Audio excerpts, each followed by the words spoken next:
All right, we are live. Good day, everyone, and welcome to another edition of Malts with Mates. Today we have a really special interview with Andy from Maltbox. Andy, mate, how you doing? I'm very well, thank you, mate. You? Yeah, nice. What are you drinking today? Most important question. Well, so what I've done, I've started off because the weather is a bit crap at the minute. It's just peeing it down. It's horrible and cold, and it's July. Why is it raining? Why is it cold? So I've gone for something from somewhere slightly sunnier, as I'm sure you can appreciate from experience. I've gone with the Starward Twofold Australian whiskey, the Twofold double grain, which is obviously, I think it's a mix of, is it wheat and barley? Yeah, wheat and barley. Yeah, it's lovely. Really nice little drop. Really is. Really, really surprising. Nice and smooth, that one. But we did speak before the broadcast, and as you were saying, you've never had a bad Starward. No, absolutely. I've had a couple of other bottlings from them, and they've all been great. They've all been great. They really have. Oh yeah. Now I've just noticed a comment pop up. I don't know if you can see them. I'm just gonna put it up for a few seconds and explain. Yeah, go for it. We will not be discussing anything to do with the T word or the W. That's not going to be discussed unless it comes up organically. Yes. Organically means if we somehow move on to it, not if someone is to comment about it. So apologies there to Soren, I think. Yeah. But no, Andy, Maltbox Andy, like, you are someone that everyone knows because you're quite big on YouTube and Instagram. But can you tell everyone a bit about yourself, who you are, what you do, where you started from? Yeah, sure. So I started drinking whiskey in my teens when I was in college. So not university, but college, just after high school. So and it's a bit of a weird one, really, because there used to be this thing in the UK called EMA, which basically paid for you to turn up to lessons, which was great. It was like if you turned up to school every day, you'd get 20 quid a week. So I used to save that 20 quid a week and just party. And basically, I'd just go to the local supermarket and I would buy the cheapest spirits that they had. And all my mates used to buy, like, Tesco Value and Sainsbury's Basics and all that stuff. They used to buy like the vodka, the rum. And I very quickly realised that the whiskey was all 40%, but the rum and the vodka was 37.5%. And I'm thinking, no, thank you. I will have the strongest one. It was like 6 quid a bottle, but I'm still like, yeah, smart. So basically, I just started drinking blended whiskey, and before, without realising it, I actually got a taste for it, and stopped drinking it with Coke and just drank it on its own. A few years later, at Christmas, I was given a bottle of Glenmorangie and a Bowmore 12 out of the blue, which is really cool. So those two bottlings, I guess, give you a very varied style anyway between them. So that was pretty cool, and I just fell in love with it from there. I set up my first whiskey blog, which was called the Affordable Whiskey Reviews blog, which was also on YouTube back in the day, back in 2012. Nice catchy title, that, isn't it? Very easy to say, not. So I did that for a few years. And then I set up the Manchester Whiskey Club in 2012. And I ran that for a few years as well. Got a really good group of people together in the city of Manchester, which is a great city. And then I handed that over to a committee to run and let it carry on and do its own thing. And I set up Maltbox. And here we are. And after a bit of a break in the middle, because of basically a new job that was taking up a lot of time, I thought I'd give it another crack. And yeah, it's good to be back. Good to be back, and thanks for having me, by the way. It's fantastic. Great to be here. No, thanks for coming on, because it's always great to have. I have industry folk on here, and I realized the other day the industry is in the community, obviously, but it's funny how much more the community does seem to know about the general goings on in the industry. If the industry guys will know everything about their distillery or their brand. But occasionally you chat to them and you say, oh, have you tried this whiskey? And they say, oh, I've not drank a whiskey other than my own for 7 years or something.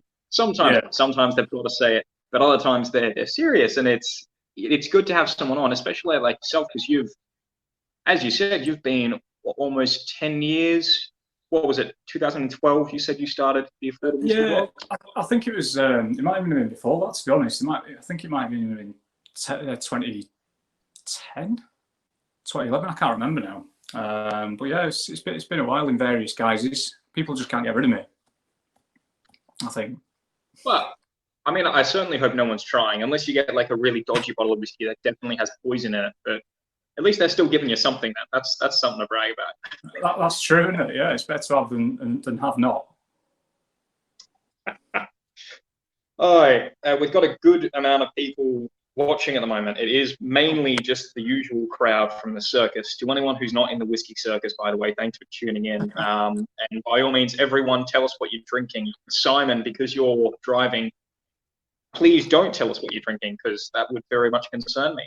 But Andy's got some Starward from Australia. I've got some de Molenberg from Belgium. And I guess one of the reasons I wanted to ask you on was to just chat whiskey with you and also ask what's exciting you in whiskey at this point in time. Yeah, I mean, it's a good question, because I mean, there's so much going on at the minute.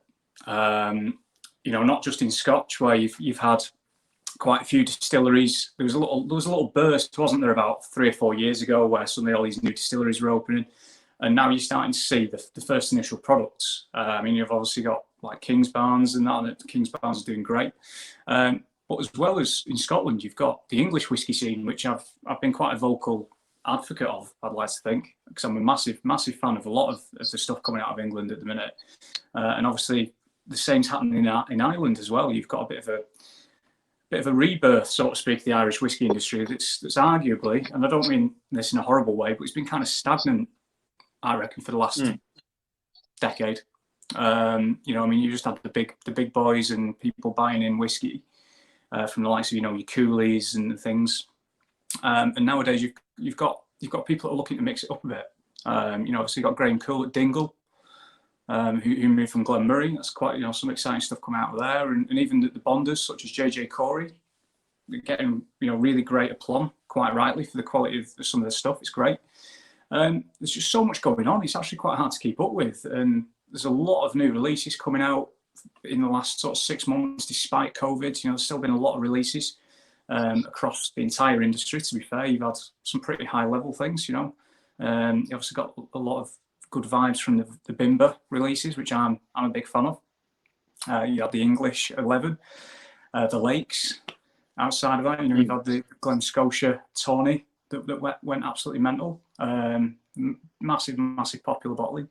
So it's been a really interesting 12 months, and I can't see it slowing down either. I'm really excited about it. I think, you know, once more restrictions are lifted and people start getting the confidence to travel again, it's, you know, there's going to be more distillery visits and visit centres are going to start opening up, and, you know, I think that's going to be really important.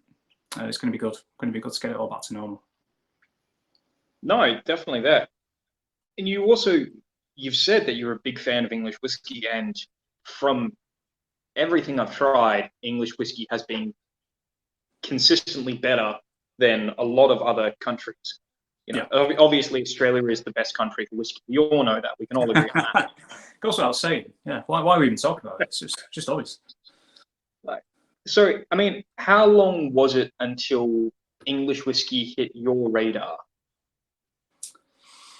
Do you know what?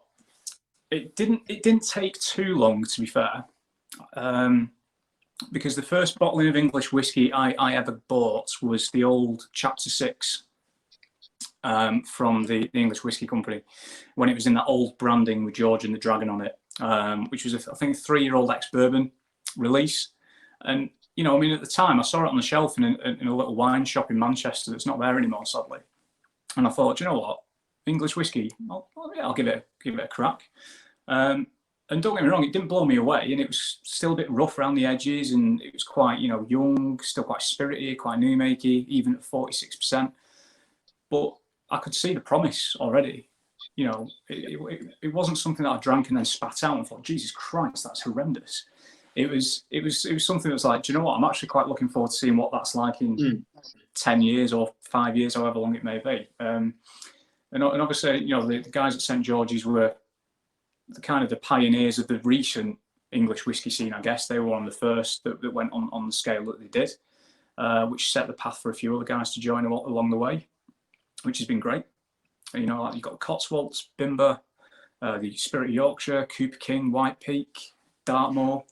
It's, you know, it's the lakes. It's really, really, really cool. But yeah, that was my first introduction to English whiskey, and I think in the last, well, certainly in lockdown, I've added at least, I'm just looking at the shelf now, 1, 2, 3, 4, 5.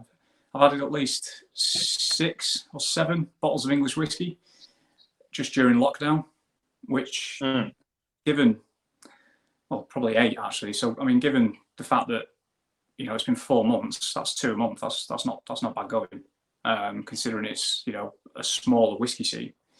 So I'm very excited about it. It's only going to get better. I think is probably the thing I'd say about it, which is great. Well, I mean, if I agree with you, it's only going to get better, and it's starting from such a good position that the better is going to be absolutely outstanding. And it's funny you mentioned, you know, the English Whiskey Company in St George, the chapters, because that was my first experience with English whiskey as well, back in Australia.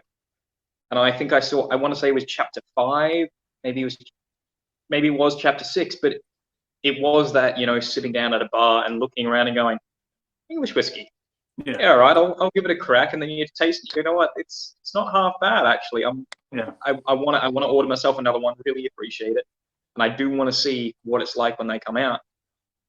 I am disappointed that there was a bottle of one of the very first St George's releases on auction recently that I looked at. I couldn't afford it, but I just really would. I thought it would be great to get that and crack it open and have kind of, if you can get a vertical tasting, because I think that's one of the other things about distilleries in this time is that with the new distilleries, you can get a bottle from every year they've been around, and you can do that vertical tasting without it costing you, you know, a new mortgage on a house. Yeah, absolutely. And you know, I mean, I did a bit of a thing with Roy at Aquaviti a couple of weeks back about English whiskey, and we kind of stumbled across the fact that a lot of these have been priced, you know, like the Bimbers and the Spirit of Yorkshire releases and, you know, the Cotswolds and things. They're generally speaking priced around 60 quid, so they're all quite consistent. And 60 quid, you know, it's not cheap. It's still a lot of money to anyone, really. 60 quid is, you know, particularly in these current times when people are furloughed and whatnot, it's a lot of money. But I think the important thing is it's the quality is backing it up, which is the important part. And I'm gladly handing that money over to do it. And, you know, like I said, to be able to do a vertical tasting would be absolutely fantastic. And, you know, it's going to be a really exciting few years. It is. It's going to be awesome. I'm excited. So, well, I mean, outside of it, because obviously England's got a great scene. Scotland definitely has a great scene. Ireland has that emergent scene that you spoke about. And yeah, the likes of JJ Corrie from Ireland. I'm always annoyed whenever I drink any JJ Corrie because it's somehow so difficult for me to get, but it's so bloody good. And every time I try it, I think, why did I buy another bottle of this? Yeah. Every time I think, oh no, I'll just get the one bottle, and then I drink it. I go, no, I should have bought 2 bottles. What the hell? Exactly.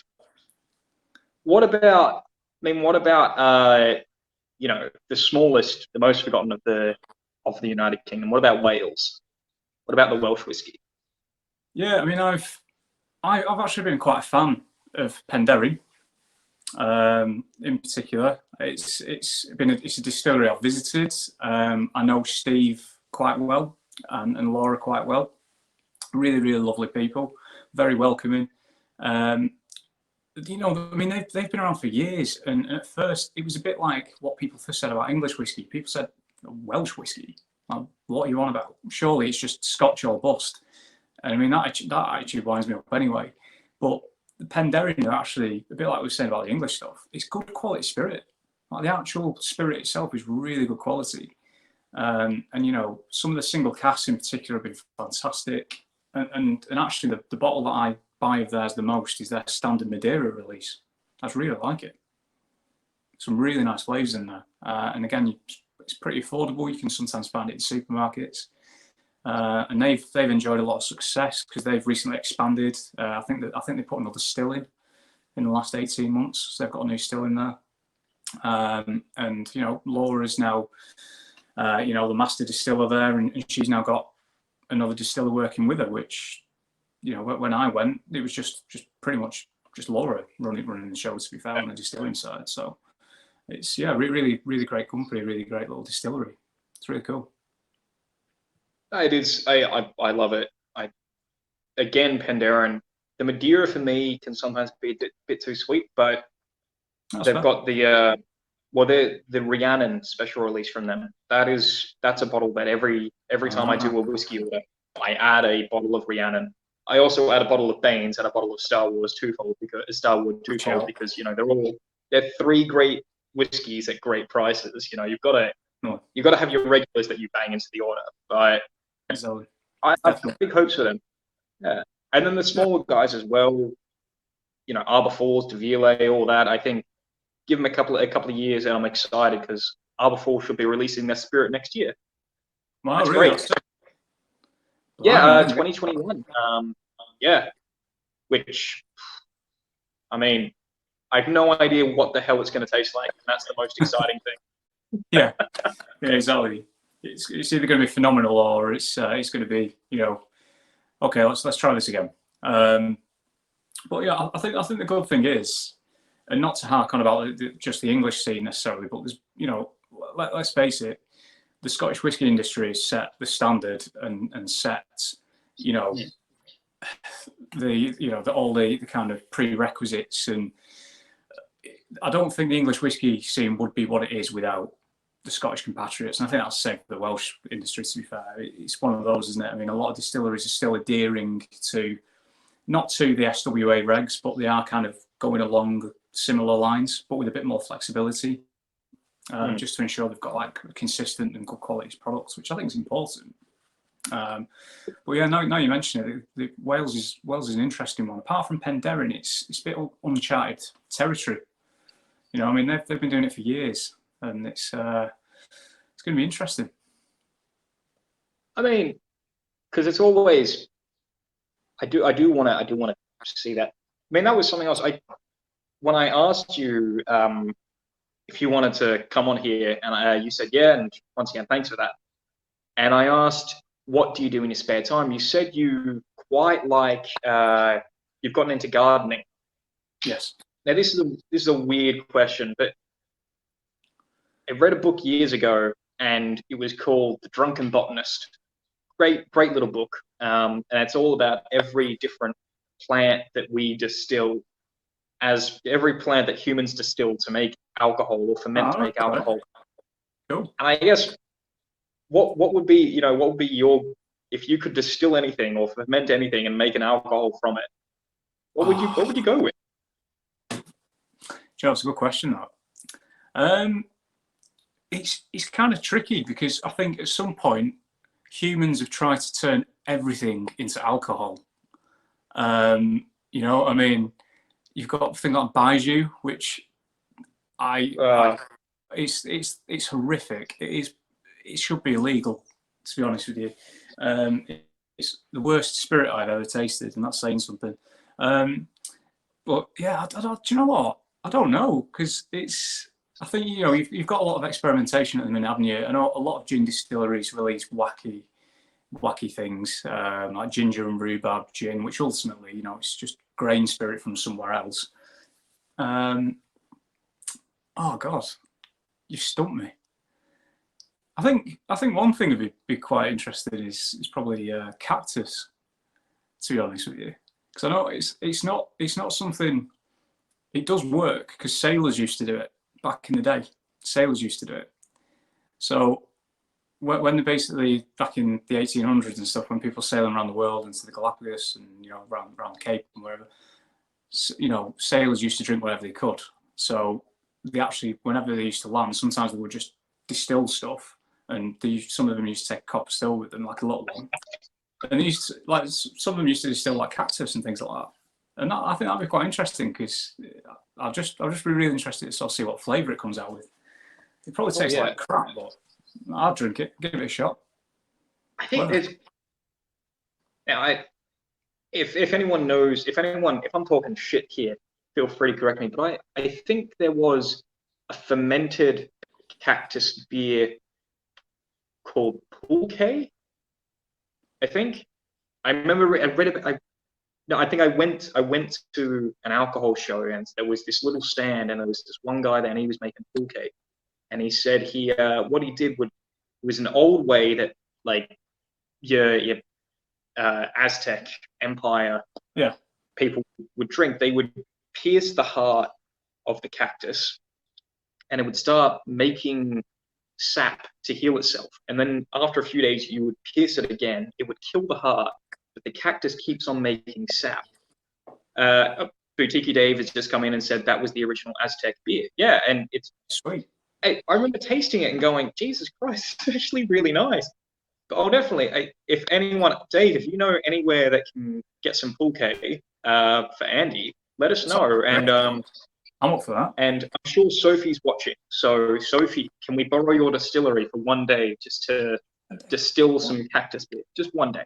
Just one. I mean, what's a distillery between friends? You know, it's Dave, right? You know, Dave has informed me that was made from agave, and I do not know plants. I do not know the difference between cactus, agave, and mezcal. I just assumed it was all one kind of cactus family. Yeah, I would have done, to be fair, as well. Because I mean, I live Dave in is now Lancashire. correcting me. I live in Lancashire, mate. It's very rare that we get to see cactuses up here. It's too wet. Far too wet. Well, I mean, yeah, you don't get to see cactus, but it rains where you live. Like, you get water. That's arguably it's more. Yeah, it helps. It helps. It adds to the experience. You know. Now I did have a question here from Gascoigne Nick. Has said there's 26 different English distilleries other than Bimber, who we do know you love, and let's be honest, everyone loves Bimber. Who are you most excited? I've got to tread carefully because I know Soren's in the chat. I think it's who am I most excited about apart from Bimber? Right, okay. I tasted some White Peak Spirit with Roy last week, or the week before. I can't remember which. All the days just blend into one now, to be honest with you. And I've got to say, for something that's 22 months old, it was fantastic. And that's the closest distillery to me. That's the closest whiskey distillery to me at White Peak. It's still like 70 miles away, but that is the closest distillery to me. And I mean, speaking of, I know we've kind of, I've not got onto it yet, but I've actually got this as well, the Lakes Whiskey Makers Reserve Volume 3, which I'm going to be trying in a minute. And that will be my first malt from the Lakes. I've tried the one, which was a bit grim, to be honest, in my humble opinion. But that's the first malt. So I think there's a couple I'm excited about, to be honest. I think White Peak, very excited about. Cooper King, I'm very excited about, and I think I'll be trying some of their new make Spirit at some point next week, which I'm buzzing about. So thanks for Sophie for sending that. I'm very excited. One big kind of marker for me was the English release, the 11-year-old. I'm really excited to see what they put out, because they've got aged stock. Nobody else in the English whiskey industry has the sort of like level of aged stock that they do. So I think they've got quite a lot of flexibility in what they will be able to put out going forward. I mean, it's the first proper age statement core range product that they've done. I mean, they released a 10-year-old single cask, and I think North Star did an 11-year-old, but obviously they're in India. But for them to release an 11-year-old is a bit of a statement, sort of saying like, yeah, we can do this, which is really cool. The Cotswolds, again, putting out something great. And one that I want to try, but I've not actually picked up, which is a bit naughty. Dartmoor Distillery released their first inaugural batches recently, sort of 2 cask strength and two 46%, and apparently they're very good. So yeah, there's a few I'm keeping my eye on. And I'll be honest, I didn't appreciate there was 26. I was trying to count before I went online with Roy. I thought, just sort of like to get it in my head. I'm like, right, there's Bimber, there's St George's, there's Cotswolds, there's White Peak, there, blah blah blah. And I think I got to about 15, 16. And then Amy Seaton chimed in with, oh, there's 26. That was after I found the Cooper King whiskey map with all the English distilleries. And I was like, Jesus Christ, there's 26. It's just mind blowing. You wouldn't, I mean, 10 years ago, could you have said that in 10 years' time there'd be 26 English whiskey distilleries? It's just mental. I don't think anyone would have called it. I don't think you could call something like that. No. But, by the way, Nick, thanks for the question. That's great. Yeah, great question. And also, thanks heaps to Cooper King for. That's one of the things that I really love about the English whiskey scene is that it seems to be that it's English whiskey comes first and the distillery comes second. Everyone wants English whiskey to succeed, which is incredible to see and hear. Everyone's super excited, and you get brand ambassadors of all the different companies, all the different brands saying, we're excited about this whiskey, we're excited about these guys, and it's great to see that kind of community that the industry in England has made for themselves. Absolutely. There's a real camaraderie about it, and I think, as you say, it's not an us and them thing, and they're not looking north of the border and trying to be them. They've all carved out their own styles. They've carved out their own unique selling points, or dare I say USPs, which is just giving me sort of like trigger words back to my day job. But it's kind of like, they all have very different styles, and England is a relatively big country in a sense, but at the same time it's not, and these distilleries are all very close to each other ultimately as the crow flies.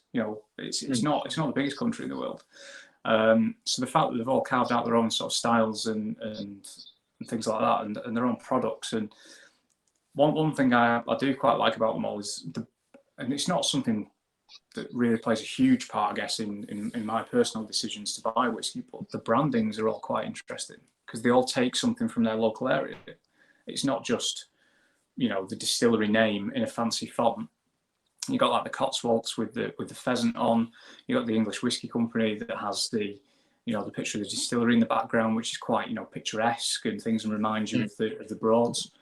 And Bimber's obviously got the eagle on the top, which goes back to the head of the Polish flag. Because obviously, sorry, mate. Sorry, you go. No, sorry. Because obviously, Darius, who set the distillery up, comes from Polish heritage, and that's, Bimber in Polish means moonshine. So that's kind of, it's really cool just to see them put that on there quite proudly. It's awesome.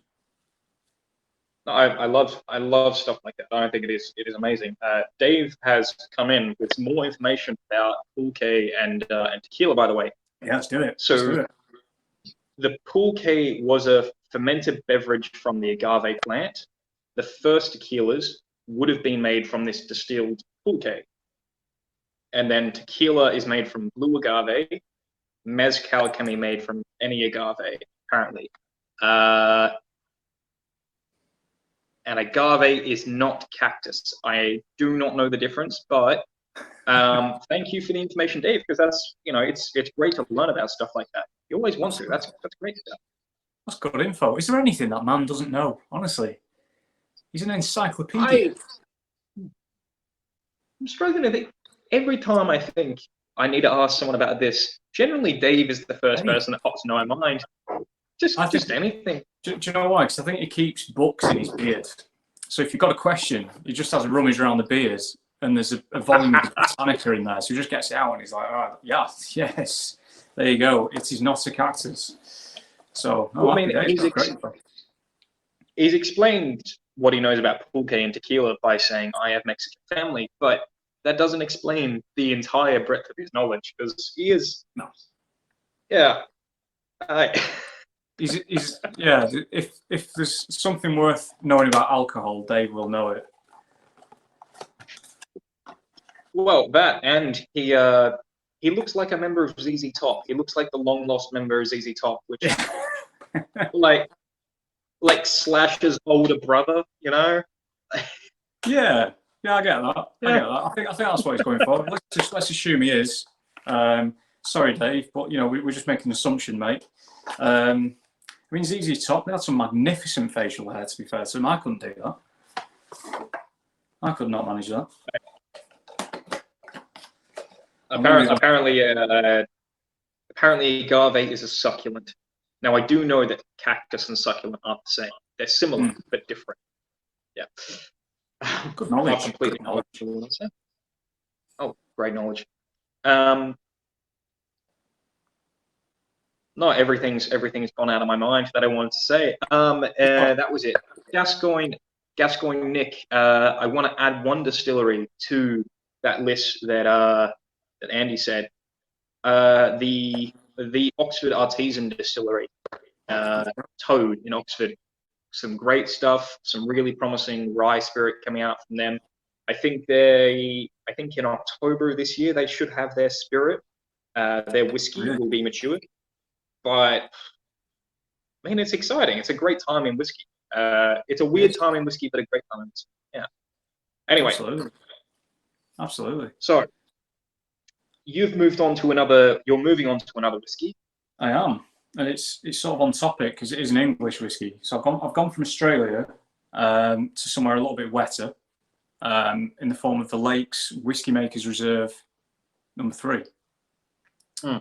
Which arrived this very morn.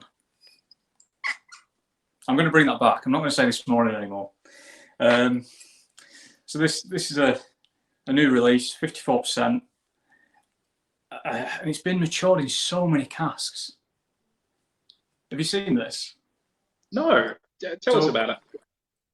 Right, so it's bottled at 54%. This has been matured in meticulously sourced casks, which include PX, Oloroso, cream sherry, and red wine. I think they just ran out of casks in the end, to be honest. I mean, that's a lot of different types of cask. PX, Oloroso, cream sherry, and red wine. I do like that. I do remember having, because I think I had the blend number 1, the Whiskey Maker's blend number 1, and it was kind of disappointing. The number 2, on the other hand, I thought the number 2 was fantastic. So it's going to be interesting to hear what you have. I have not gone for an English whiskey. I am in Europe, so I'm drinking European whiskey, and I'm actually having some new make spirit from Germany. Ah, cool. That bottle's nice. Really great guys. I do love these guys, and this is a heavy bottle. You could easily kill someone with this. It looks chunky. Oh, it's chunky. It's chunky as fuck. Do you know what? I'm glad you said that because I've been withholding from my swearing. I normally do it like a trooper, so I'm going to carry on now. Thanks for that. You're right. I mean, you can say pretty much anything you want to. I'm not sponsored by anyone. If anyone wants to sponsor me, then by all means, you're welcome to. Well, like we anything will not stop swearing. Whiskey, or just like anyone can sponsor you, or does it have to be whiskey? Or... I prefer whiskey, but if someone gave me some money, I could use it to buy whiskey. So that's fine. That's fine. Okay, no, I've got a few ideas. It's all right. I've got some contacts. You might not like them. Well, I mean, Mick has just suggested that we try and get sponsored by Fakuk. And I'd be more than willing to be sponsored. I believe they make clothing. Yes, they do, yeah. It's kind of one of those shops where I always feel like I'm being watched when I go in there. I mean, I walk in and I think, what are you doing in here, knobhead? You don't belong here. Yeah, no, I'm up for it, though. I'm up for it. Let's do it. Well, sorry, is Fakuk the, is that like fancy clothing? I think so. It's French Connection, isn't it? FC UK. I just assumed from the name that it was like Adidas or something. I just thought it was. No, I'll take Adidas. pair of Sambas and I'm an happy man. Very happy man. Well, if we get anything from this episode, I'll split it with you. I'll give you one of the sandals. Oh, thanks, mate. You can have the right one. Yeah, So I'll take the left one. I get one trainer. Excellent. That'll come in useful. I'll just hop around for the rest of my life, shall I? Oh dear. This has got a very strange nose to it, I'll be honest. I've just smelled it. I can't get over it. It's quite lactic. It's a bit funky. It's very funky. Tell us what you get, and to people in the comments, let us know what you think Andy's going to say. If you get it right, you won't win anything, but you'll have the satisfaction of being correct. Which is a luxury that I've never had. I don't think I've ever been right about anything. So, I mean, initially, it's quite lactic. It's kind of funky, a little bit musty. I posted the other day, I think it could have been, was it last night or the night before? Can't remember. Where basically I had a cheese board and I had Cornish yarg on it, which is quite a dry, unpasteurized cheese that's wrapped in nettles. And it smells like that, to be honest. It's a bit cheesy, which is a bit weird. It's a bit off-putting. But after a while, it goes a bit nutty, a little bit tart, some berries in there as well. I think it's just, that's an eclectic mix of casks. Like, you know, I mean, I think, what wasn't the twofold? Was that matured in red wine? Yeah, but twofold is red wine, at least red wine. I think there could be some bourbon in there, but I did a review on that. I probably should remember. It's all right, mate. No, it does say, to be fair, matured in Australian red wine. So, I mean, you know, there are certain parallels in the sense you get that kind of like nice tannic note and kind of like the red berries, and it's slightly dry, but I think the thing for me that's probably throwing it out is probably that cream sherry, to be honest. So that'd be like an Apera creamy sherry? Yeah, quite possibly. I imagine so. Unless they bought a job lot of Bristol cream and just filled an old hogshead with it and given it a bit of a shake and left it in there for a few months, which could be possible. I mean, could happen. You do know that's a big thing in the Australian whiskey industry, is because I think we can no longer call it sherry, because sherry is meant to be a protection of origin. Yeah, I think it's got a POC or an AOC, whatever it is, and so we just have Apera casks and everything, because that's what you call an Australian sherry, is apparently Apera. But you do have some mad ones in there. Apparently there is an Amontillado finish. Simon has come in with that. I am unsure if he's having a laugh or if this is actually true. Good question. Simon, I never know whether to believe you or not, mate, to be honest. Going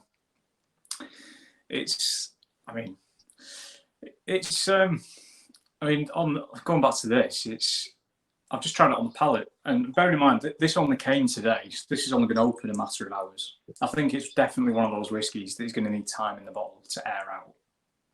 It's going to take a while, I think. How's your new make?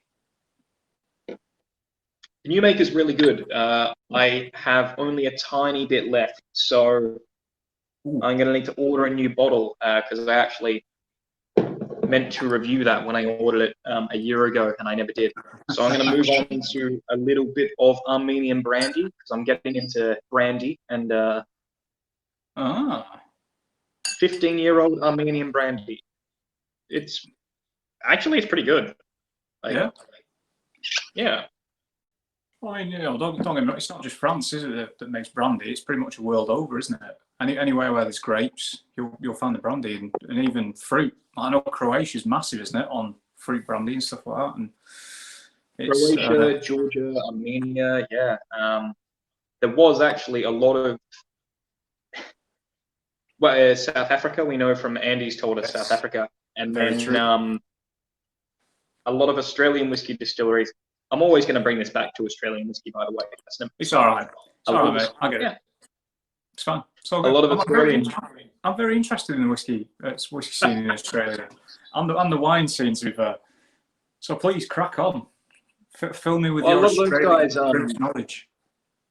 Well, a lot of those guys, they previously did when they first started doing whiskey. They did gin as well, but also they had brandy, they had wine and wine grapes available. So a lot of the old Australian distilleries supplemented by just making some brandy. And then, when the whiskey came out, they stopped doing brandy, which Oh, I've tried some of these brandies. Like Lark used to make a brandy, which was absolutely fucking amazing. really? And they stopped doing it. And Oh I no. can't figure out why. It's one of those things like, just because the whiskey's ready, don't stop making the other stuff. It's actually good quality. It's not like a stopgap. It was something that could have been a good product in its own right. I mean, it's interesting you say that because I feel like we are going to see a couple of distilleries who have had great gins and great vodkas and everything, but their aim is to make whiskey. What do you think of them stopping the distillation and stopping the manufacturing of other spirits when their whiskey comes of age? Yeah, it's a tricky one, isn't it? Because I mean, you had there's the Hicks and Healy distillery in Cornwall, obviously part of St Austell, and they were set up initially to make apple brandy because St Austell own is it Cornish Rattler cider, I think.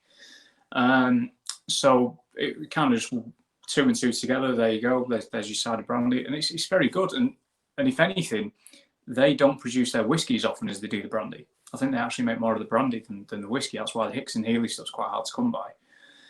But then, you've got distilleries like, I think the Chase distillery are going to start making whiskey pretty soon because they're on the whiskey map, so I'm assuming they are. And they've obviously been around for years, and because Chase is quite famous for its potato vodka and its gin.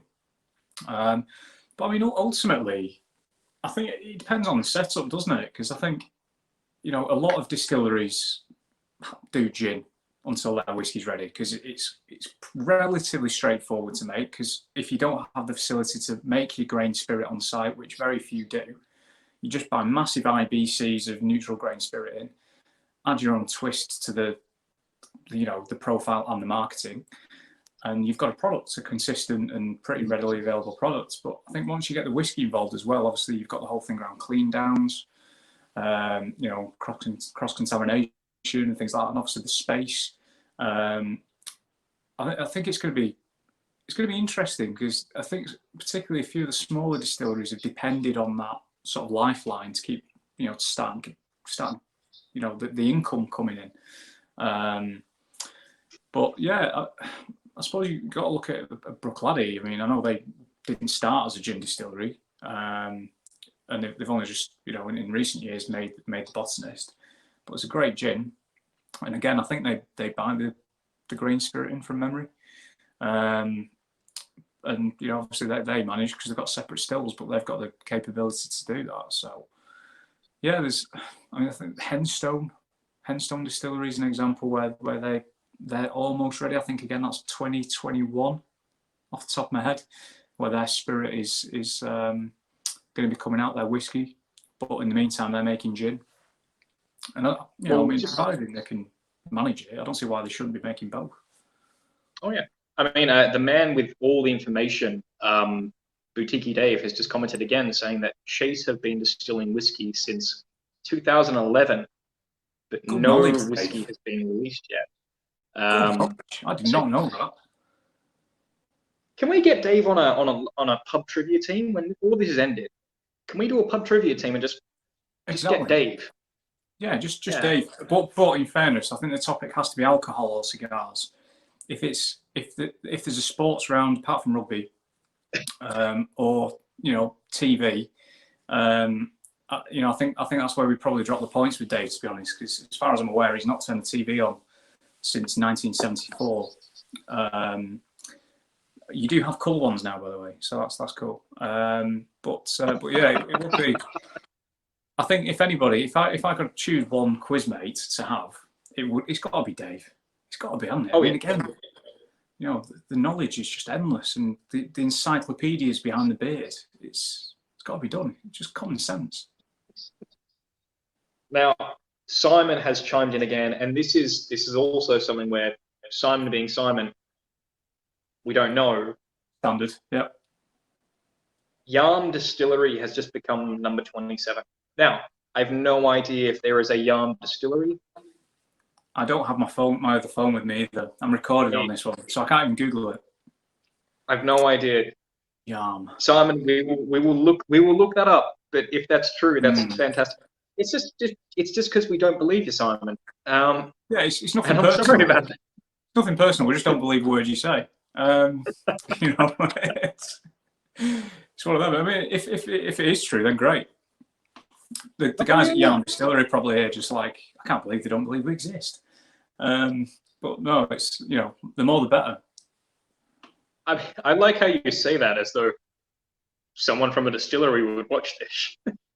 Of course they would. I mean, they might not know that I don't. Shit. Oh, it's all good. I get fantastic guests. Like, I get fantastic guests. I get all the Andys. No one just doesn't matter. Sure was it? Oh, now you mentioned something earlier about Hicks and Healy. Yes. Doing apple brandy. Yes. That's something I've always wondered. England's got a massive cider and huge swaths of apple orchards. Why has there never been? Do you know why there's never been any, Calvados or apple brandy distillation through England? I think in part it's cider. Whilst it's drunk throughout the country, the majority. And again, if there's any, Dave, if you want to chime in, because you will probably know more about cider than I do, like genuinely.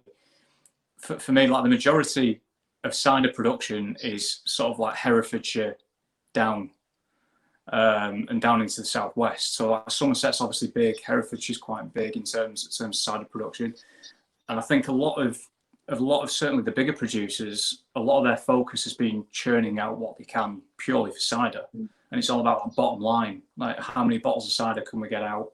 You know, who can we supply to? But I mean, there's no reason why they shouldn't. We've got, you've got the real estate, you've got the orchards, you've got the infrastructure already there. It's the apple trees that take the time to grow. It'll take time to make a still, don't get me wrong, and get somebody in to operate it. But ultimately, I agree. I think it should happen. I'd be well up for that. And the fact that I'm a big fan of Cornwall. I love going to Cornwall. We normally go twice a year to the sort of like the Lizard and Mousehole and places like that. So, and having tried Hicks and Healy's brandy, it's actually really nice. It's very sweet, but it's lovely. It's kind of one of those drinks I think you have to be in the mood for. But ultimately, I don't see why they've not, to be honest. Well, we'll definitely keep an eye out for it. And we owe Simon an apology. No, we don't. Dave, ever the master, has looked it up and said, yes, they are on Company's House and were set up in 2018. Sweet. Whereabouts is Yarm then? Is that the name of the place? I don't know. Simon's also said, I want to give him the benefit of the doubt. The stills are Boris and Doris. I don't know. I mean, we could be laughing. Like, that was genuine laughter. We could be laughing about this, and it's like, yeah, Boris and Doris, whatever. But the guys at Yarm, just like a tear running down the cheek. Just like, that means that Boris and Doris, they're my kids. Apparently they're in Yorkshire. Really? I did a review of an Australian distillery years and years and years back. And I gave them a phone call, and I was, the guy was walking me through everything. And I said at the end, I'm like, oh, were there any fun facts you want to add, by the way? And he said, oh, nah. Oh, wait. The still's name is Brenda. I was like, what? He goes, yeah, the still's name is Brenda. Why is it called Brenda? And he goes, she looks like a Brenda. She looks like a Brenda.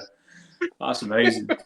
Just like, it's almost as if she got delivered and they put her there. It's like, yeah, Brenda. Yeah. You know what I mean? It's like, yeah, you're a Sandra. But I think like naming stills is quite, it's quite novel, isn't it? Because at the end of the day, they're a piece of machinery, but it's a nice touch. I like it. it's a nice touch, but what I mean, aside from Boris and Doris, what are the worst names for stills you've ever heard, or that you could think of? Oh God. What? I mean, we talked about the botanist before, and I can't remember what. Oh, what's it called now? The Bruichladdich gin still. What's it called? Something Betty, I think. It's like Or is it? It's not like Big. Big Is it Betty. Big Betty? I think it could be Big Betty, and that's a bit harsh, isn't it? She's a little bit, squat and chunky, but it's a bit harsh. But, Sorry, would you rather be called Big Betty or Squat and Chunky Betty? None of that is good. I'd rather be called that than Boris, to be honest. I think it's just when you get to the bigger distilleries in Scotland where it's just like, wash still one. It's a bit harsh, isn't it? That's even worse. I mean, imagine being a number rather than a name. Hello, I'm Wash Still One. How are you? Yeah, all right, I'm Boris, mate. Like, Job on. Imagine if you had, you had the stills, you had Samuel and Ezekiel, and then you had they had a third still, and they called that still number 3. That would be the worst one, because you tried so hard with the first still, like, oh no, I can't think of any more names. Exactly. I'm Ezekiel. I'm Josiah. Yes, you are still number 17. Fuck. It's probably the best, like, it's been handcrafted, by someone spent hours and hours and weeks, battering this still together from copper sheeting, and then it just gets there, and it's called, like, Jeff. Dave. Well, I'm sorry, Dave. I didn't say it. Oh, sorry, Dave. What a savage. Absolute Marcus. I called him Dave after my favourite TV channel. That's it. No, but I mean, Boris and Doris, that would be a bit of a curveball. If that's true, I mean, I feel a bit bad for not believing him about the fact that the place existed. But I'm still unsure now that he said Boris and Doris. To be honest. Apparently, he has sent us an article, and he's told us to just read the article. Yeah, I'll get right on that, mate. I'm using my phone for something, you know what I mean? But our favourite Dave has come in and said Yarm is in Stockton on Tees Northeast. Nice one. There you go. Yeah. Geography round for Dave as well. So we've got the alcohol round, the rugby round, and the geography round. Dave is sorted with the pub quiz team.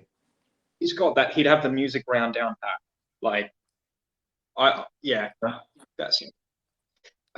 Whiskey Girl 6, by the way, and Whiskey Girl 6, I don't know, but thanks for tuning in. Has said she thinks Betty is Bombay Sapphire Gin Distillery. All right,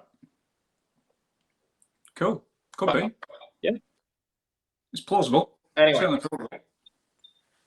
so speaking of Dave and speaking of music, yes, did want to ask you, because you're a music lover as well, and you said that you love music and you love vinyl. Yes. And this is something that I do. When you listen to, what do you think I'm going to ask you, actually? Because you seem to think I'm going somewhere with this question. No, I'm just smiling because I'm actually sat next to my vinyl now, and I've had 3 new editions today, which I'm very excited to put on the table. So nice one. You've had new whiskey and new music. I know, right? What's not to love? Oh God. I think, do you have any certain songs or artists that put you in mind of a certain whiskey? So, yeah, I do. To be fair, because I think for me, there's been kind of a particularly, in the last few years, I've really gotten into my vinyl, and I don't want to sound like one of those guys, that drive a penny farthing and have a massive mustache and stuff, and. You know what I'm about, hipsters basically. But for me, it's like I used to listen to a lot of CDs and a lot of MP3, and I thought I got a bit of a bonus one year at work, and I thought, you know what, I'll give it a crack, buy a record player, buy some vinyl, and it just completely changed the way that I listen to music. It's got such a warm sound. It's not quite as clear, but it's got a lovely kind of tone to it. And there was a time where I just sat down here in the basement with, you know, most of the lights off, only a little light on, put on a record, and I just drink different whiskies. And sometimes they kind of correlated with the experience, because, you know, at the end of the day, it's a sensory thing. Whiskey is a sensory thing, as is music. And I find it pairs so well together, because there's different whiskies, different quirks, different faults, you know, different qualities, and it's the same with bands and artists and songs. So one for me that I think will always sort of stand out is there's a band, and it's going to be a bit weird, but called Ibibio Sound Machine. And they're based out of London, and it's fronted by a lady with Nigerian heritage, and it's kind of like a bit of funk, a little bit of and mixed with like traditional Nigerian style music, and it's got a really nice beat to it, and you know, it's not a culture that I know too much about, to be honest, and the music culture in particular, but it's such a nice vibe. And a really nice kind of a nice tone to it. And at the time when I first put that on the record player, I was drinking. I think it was, what was it now? I think it was a Lejig. I think, yeah, it was a Lejig, yeah. And that's the distillery that I've become increasingly a bigger fan of. Over the last 18 months, I've been buying more and more of it. But that's the distillery for me that has quite a quirky kind of temperament to it. You know, I mean, it's a bit dirty. It's a little bit kind of like, you know, fainty and flighty in places. It's not got a nice kind of rich peat to it. And you know what I mean? I'm also a big fan of Motown. Absolutely love Motown. Love it. And Northern Soul in particular. Naturally, you know, and you know, it's going to sound really weird, but I find that goes kind of like smoother, you know, richer, softer, kind of like Highland whiskies, or maybe a couple of Space Ciders and things like that. There's a whiskey for every mood, and I think there's a music for every mood as well. So what I try and do is, whatever mood I'm in, I will find the whiskey that I'm in the mood for and match that with the music, and just put those together. And I've got quite an eclectic taste. I listen to electronica, Motown, as I've said. Obviously, the band that I just mentioned there.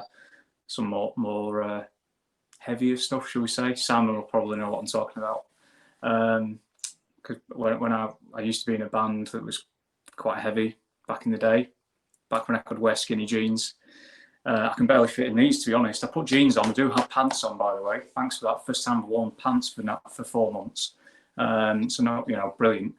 I'm barely fitting them now, and yeah, you know, it's one of those. I think my music taste is always changing.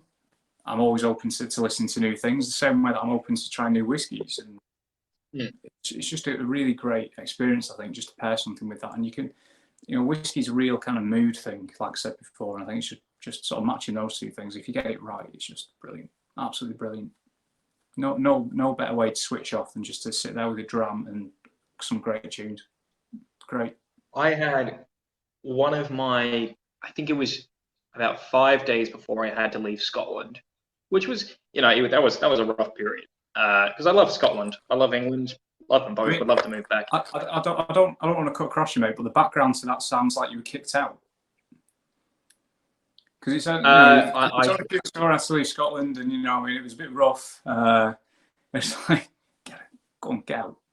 What have you done? What do you do? My visa expired. That's all that happened. My visa expired. I wasn't kicked out of the country, but if I had stayed, then it would have been overstaying on a visa. Oh, I get you. Kicked out is the appropriate term. But sitting down and listening to, I had an old Lefroy, and I was sitting down. I was listening to "Stars" by Nina Simone.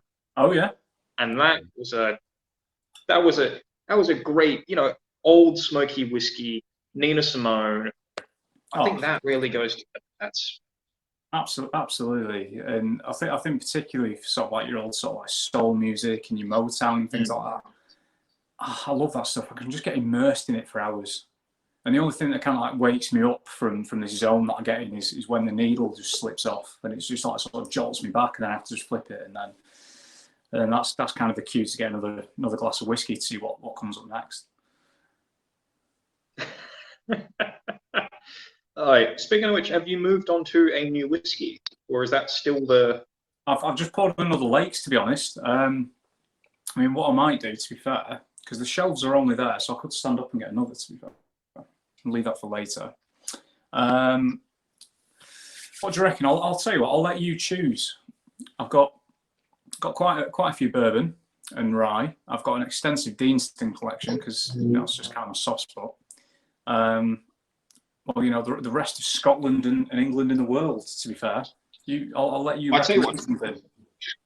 I quite like playing games, so I have some dice with me. So how many shelves? How many shelves have I got? Yeah. You're testing me now because there's more than 2, so I'm going to have to count them on my fingers. 8. 8 shelves, all right. Well, I was saying that's 7. Oh, no, well, yes, let's say 7 because 8 is basically 3 crates of samples, so that could just get really complicated. Okay, we'll ignore 8 then. So, shelf number 6. Go to shelf number 6. This is exciting, man. And let's go for... How many whiskies do you have on that shelf, would you say? 16. 16. All right. Let's go for the 5th from the left. Oh.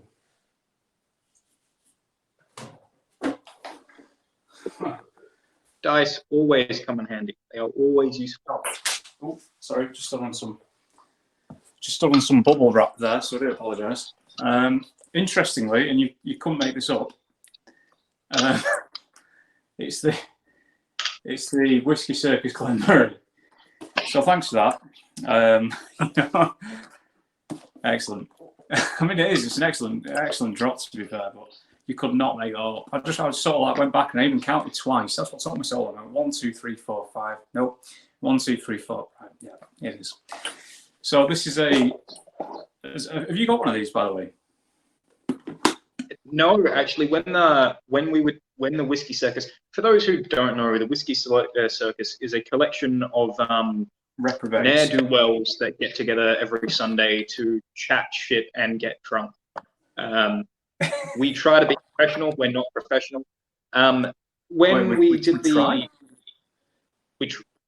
Occasionally we try. When we did the Glenmurray one, I was still in Ireland and I was pretty much broke.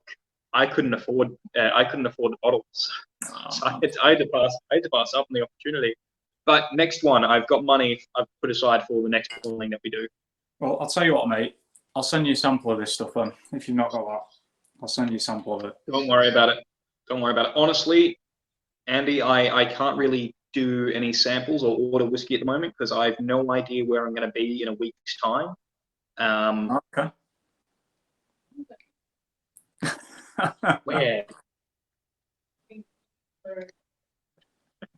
But no, it'll be eventually I'll settle down somewhere. Some of us, Soren has just said that some of us are professionals. I assume he's not including himself in that. I'd like to think. I am not getting kicked out of Belgium. They have no right to kick me out at this point in time. I'm seeing a pattern here. It's just like making your way around Europe. It's like you got to try. It's nice to live in multiple different places. It gives you experiences. You get to try new whiskey. I'm very jealous, mate. I'm very jealous. But for those of you that haven't seen it, so this is a Glenmurray. We're not in Australia. It's just the label's upside down. So I thought I'd throw that in for you there.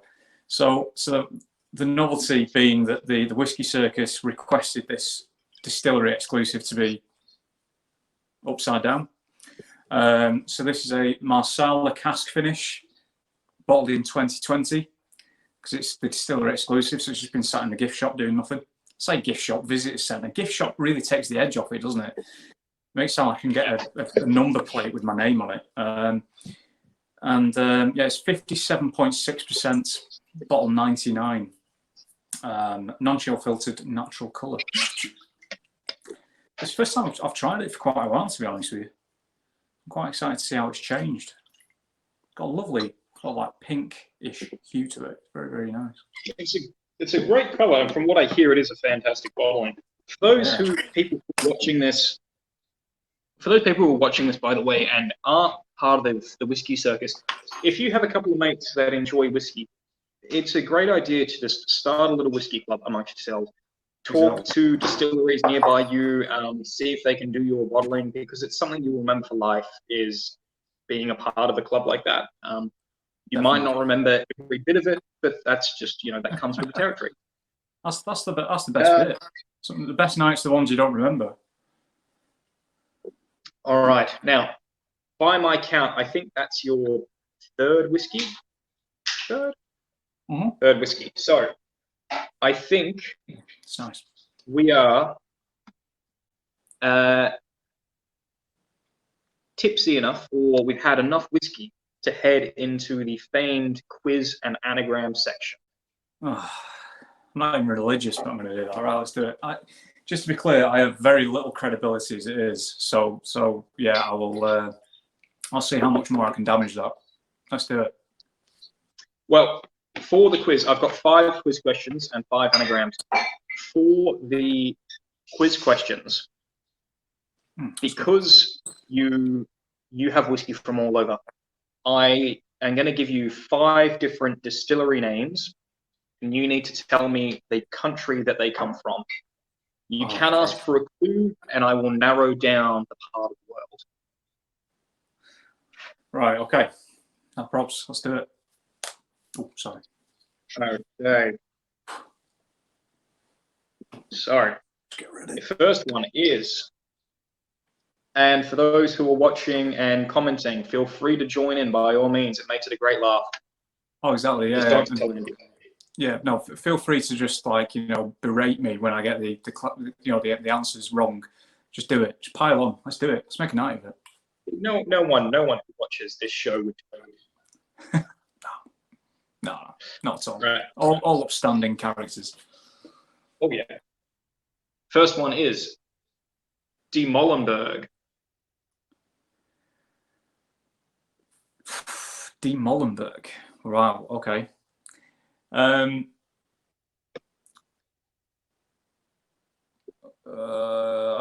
want to say Glen something.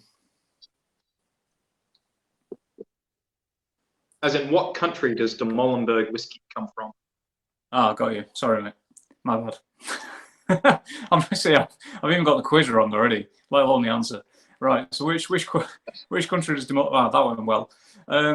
Which country does De Molenberg come from? Right. Okay. So De Molenberg. D. Right. I'm torn between the Netherlands, Belgium, and Germany. So I might just have to pick one of those out. Molenberg. Berg sounds quite German. Let's go German. Let's go Germany. I mean, I even, when I started this, I told you I was drinking the Belgian whiskey, De Molenberg. God damn it.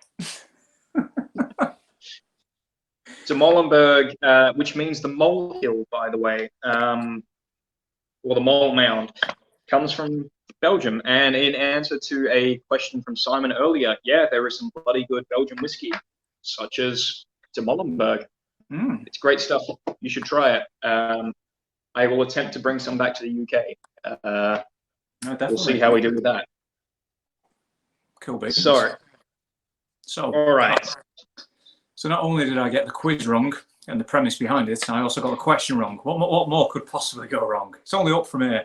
Let's do it. The only way is up. Yeah, sure. It could only be up. What country is distillery Cardrona in? Cardrona Distillery. Right, okay. Cardrona.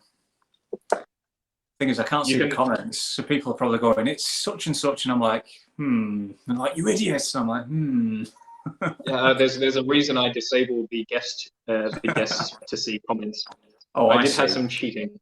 I see. It's Now like that was very Anne I Robinson of do it. have Boutique Dave and Simon both have this correct. I can give you a clue. Go on then. Give me a clue. Let's do it. They recently released their whiskey, which was called Just Hatched. Oh god damn it! I've This heard that. this country looks very similar to the Scottish Highlands in that it's very mountainous.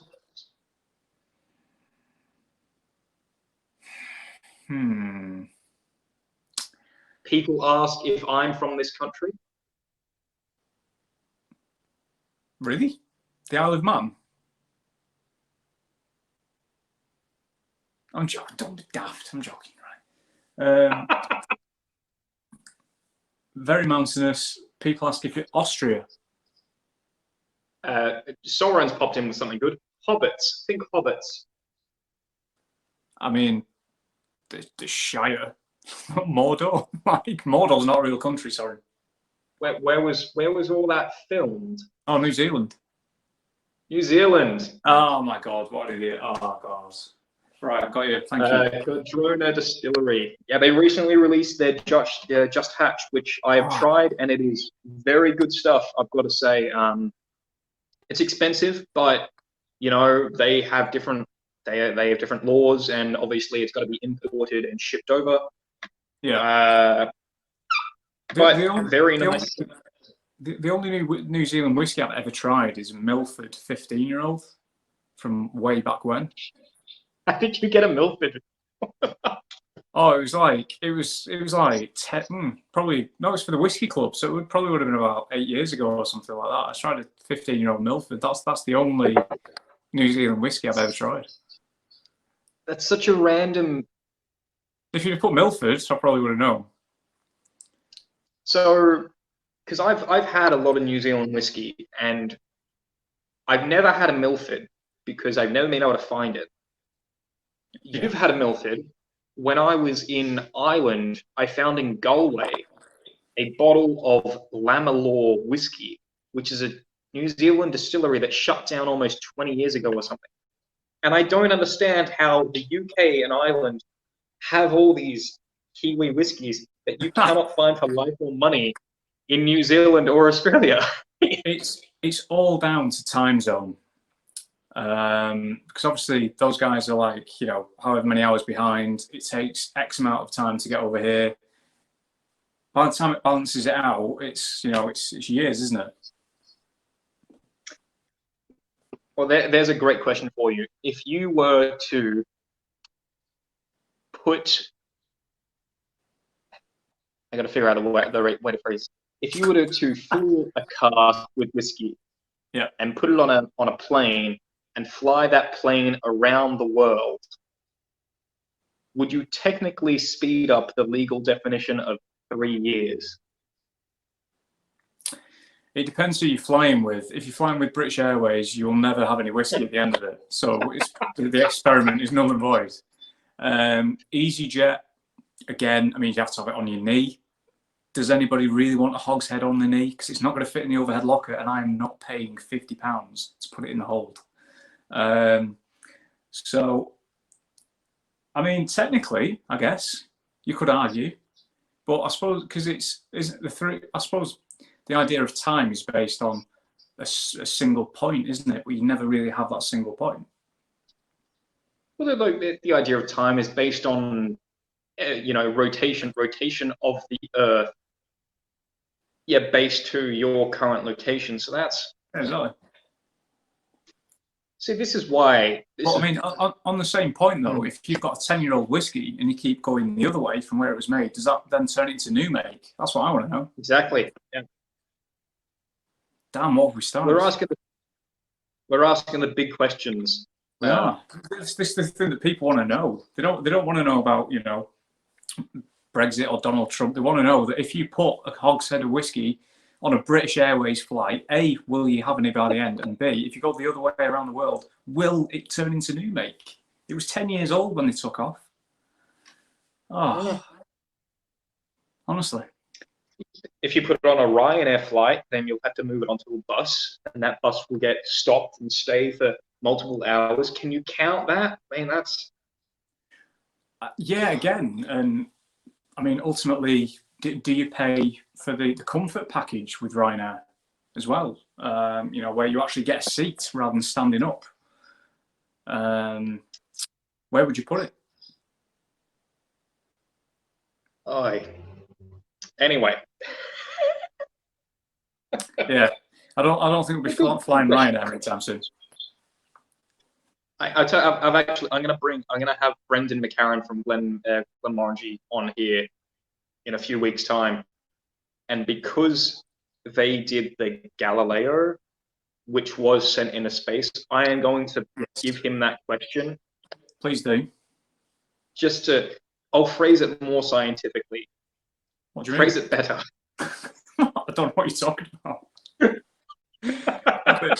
You know, Professor Brian Cox is sat there in the chat room. It's like, yeah, no, totally get it. No, absolutely, absolutely. Yeah. You know, this is what Brian Cox has been working towards for all his years. Yeah, exactly. You know, it's a long road that he's taken, but you know, here we are. We'll get there in the end. Anyway, so your next question, your next quiz question. I was trying to put you off for long enough.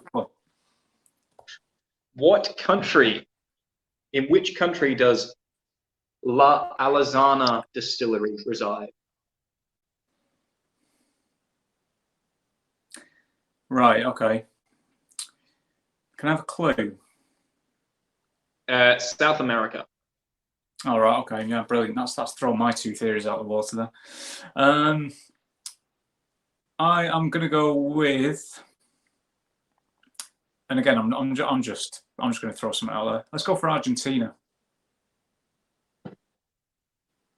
You got it, Argentina. Happy days. La Alazana is Argentina's first legal whiskey distillery. I believe that they're maturing in a lot of wine casks, but they've got a lot of Argentine barley, but it shows high promise. I'm excited for them. Cool. I mean, it's not something I normally associate with Argentina, to be fair. Whiskey, you know, obviously a massive wine industry over there, so that'll be interesting. Oh, it's going to be fantastic. And number four. Also, congratulations to Simon, who did get Argentina for that. So congratulations there. Well done. Your fourth question is, which country in the world does the Andean culture distillery come from? Andean, okay. I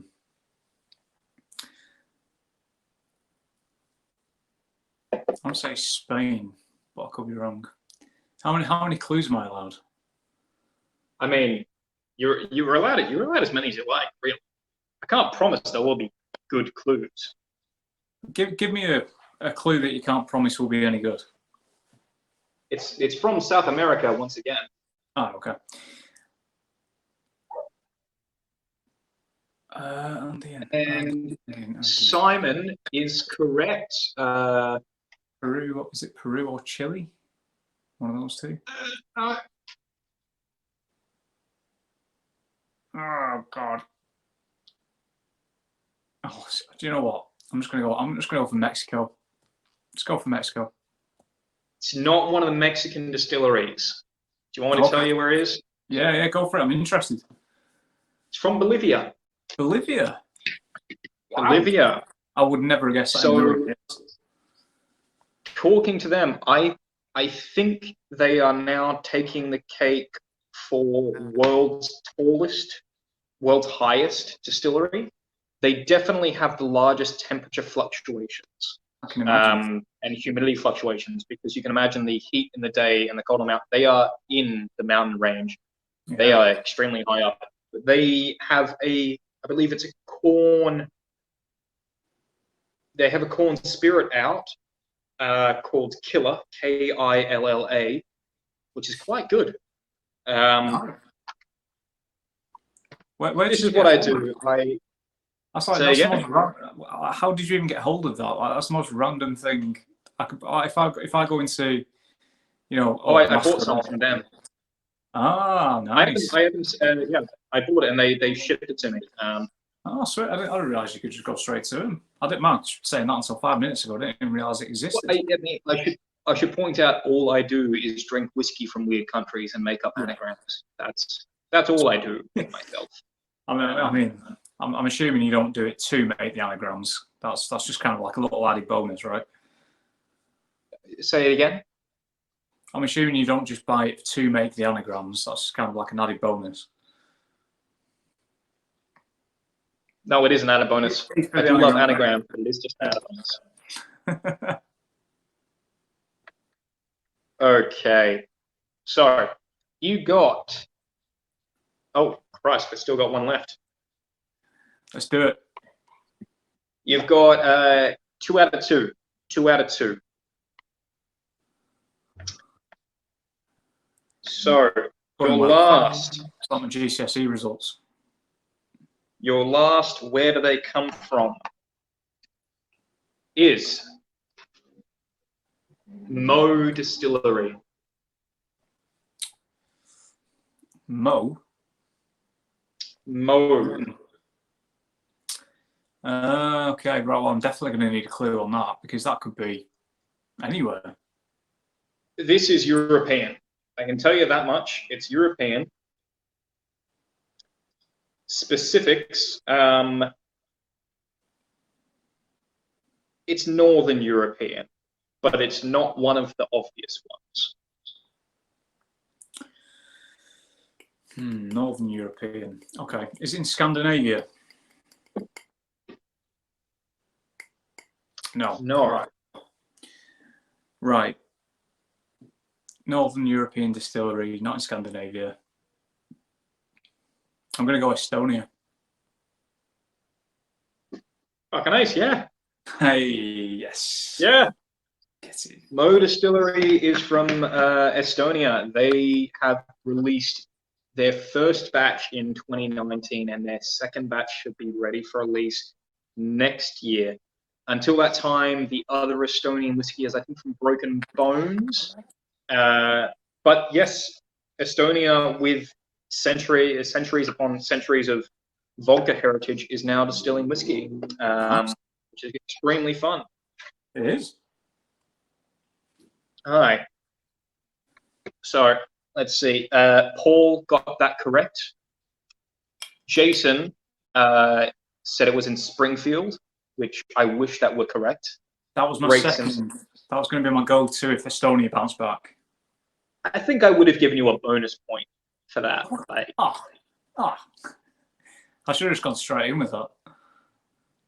Hey, you got the correct country. That's fantastic. Okay, so we are now on the anagram round. Now, I'm going to tell you that all of these distilleries and brands and whiskey things you should be very familiar with. Oh, brilliant! So if I get it wrong, then that's even worse. That's excellent. Thanks, mate. Yeah, cool. They're all from the UK and Ireland. Right. Okay. So, your first anagram is Bony Desirable with Andy Maltbox. Yeah. Am I bony or desirable? Vote now. Text 6466. Don't actually text 6466, because that could be a texting number and it could cost you quite a bit of money. Right.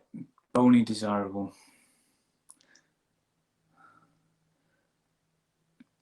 I just keep Once again, I just keep reading the word bony over and over again, which isn't helping, to be honest. you're allowed clues. If you want a clue, I'll give you one. Oh, right, okay. So it's the UK and Ireland. So which of those nations does this originate? Scotland. Oh, that narrows it down. Excellent. Right then. I'm sort of sneakily trying to look at my shelves as well. And I'm like, no. Right. The only place you would have, I think, the only place you would have some of this whiskey is in your sample box. Okay. Simon, we're on anagrams, and the anagram is bony desirable. Oh man, I'm trying to think over the new distilleries as well, and I can't find any that fit off the top of my head that I can actually remember. Which area of Scotland? Last clue. Which area of Scotland are we looking at? Fife. Damn it! It's completely gone. No. If Pass. I told you to think about a man named John,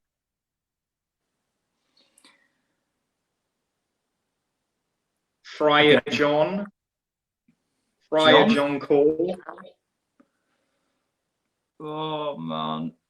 Oh, my mind's Whiskey Girl 6 and Paul are heading towards it, despite the fact they've both spelt the name incorrectly. The letters are there, guys. I mean, first of all, congratulations for coming up with an anagram from like what appears to be the worst like letters that you could get from Countdown. Yeah, no, pass. I've fried my brain trying to get that one. This is Lindor's Abbey.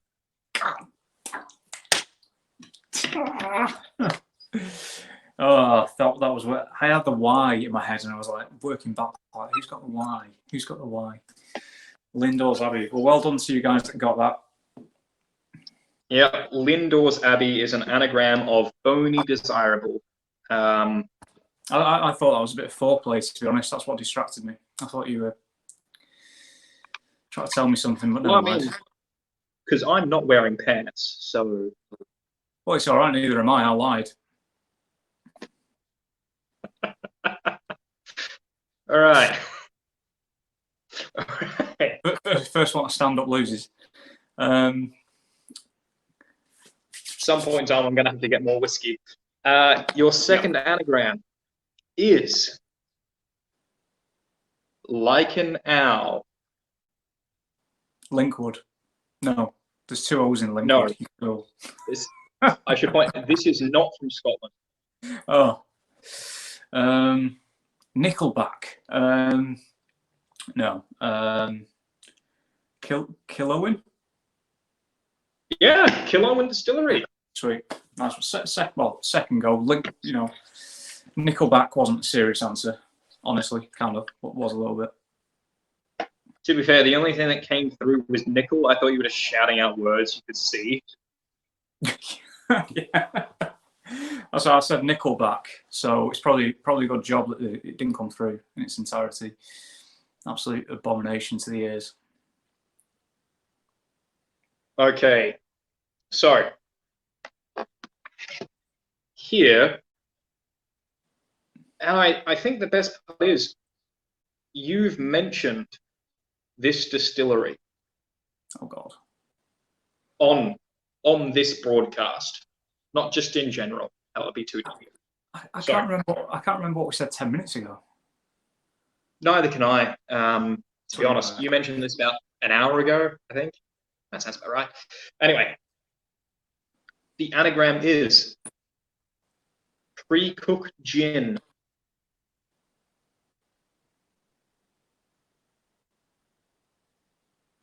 Okay, which country? It's England, and Simon has it in one. Bloody hell, Simon. One day I'll invite him on the broadcast. You should. I had him on the little live video I did the other night. I just invited him on. Yeah, it was a good laugh. It's a good laugh. Pre-cooked gin. Right, okay. Which area of England? Hang on, Cooper King. Cooper King Distillery, right. yes. Right. Thank you for not making me talk about where in England that is, because yeah, I know it's very difficult to talk about Yorkshire as a Lancastrian. Say what? It's very difficult to talk about Yorkshire as a Lancastrian, so I totally appreciate that. It's fine. I was just going to say pudding. That's really all I had. Pudding. Yorkshire pudding. I was thinking Yorkshire more pudding. Yeah, pudding, chips and peas. But yeah, we'll take Yorkshire pudding as well. It's a good pudding. Yep. All right. You have no idea what pudding, chips and peas are. That's amazing. If we ever meet, I am taking you for pudding, chips and peas. You've not lived. I mean, I do actually hope that after this is done, we'll all meet up and we'll have a right piss up in a pub somewhere. Or absolutely. It would probably be or at Soren's farm. There it is. There it is. Brace yourself, Soren. Yeah, I mean, ultimately that would be fantastic. But I mean, let's face it, it has to be a one-off because we would inevitably be barred from wherever we actually held the event. So. Yeah, that doesn't really bother me that much. I'm not asked. It's fine. All right. It's getting serious. So, getting serious. Second last anagram. It is lead him. Lead him to the bony, desirable pre-cooked gin. Oh, okay.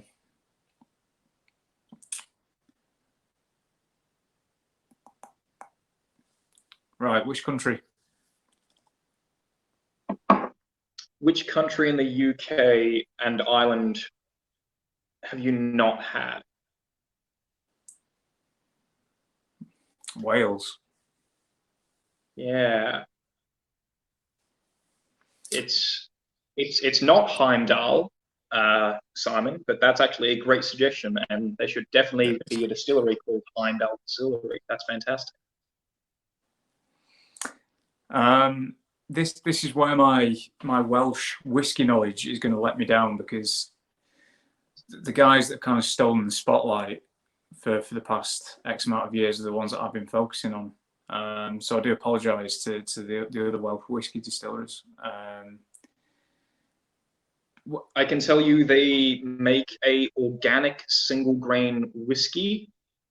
Simon knows who it is. I mean, the problem is that I don't have a clue, so I'm just gonna have to guess. Is it